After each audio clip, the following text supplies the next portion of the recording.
All right, why do people buy things? Buying motive is the question. Buying motive is, remember, when we're talking about moving people down through the sales process and you're having the sales conversation, buying motive is one of the key elements that you're going to identify through these conversations, through talking to your customers. And you can see the key elements here that we talked about. Buying motive is one of them. So essentially what it says is, why am I buying? That's the question it answers. There's lots of reasons why people buy products, and depending on the company and the product type, it should be fairly obvious, but not always inside of organizations why people are purchasing. The buying motive corresponds to ROI, your ROI documentation, and your objections that you're going to hear from your customers. Of course, you're going to build your ROI around what the presumed buying motive is. You're going to say, hey, this is the value that this thing gives you.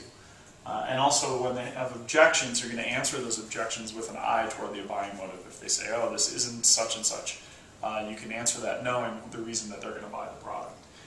You find this out through questioning. It's the only way to really do it. And sometimes it's very hard to tell. One technique inside of the decision-making unit is ask everyone what the buying motive of everybody else is. Because sometimes you'll get varied answers. When a person tells you their buying motive, they will not always be honest with you or with themselves, and sometimes they don't even know. So it's good to ask people around them inside of the decision-making unit what their buying motive is.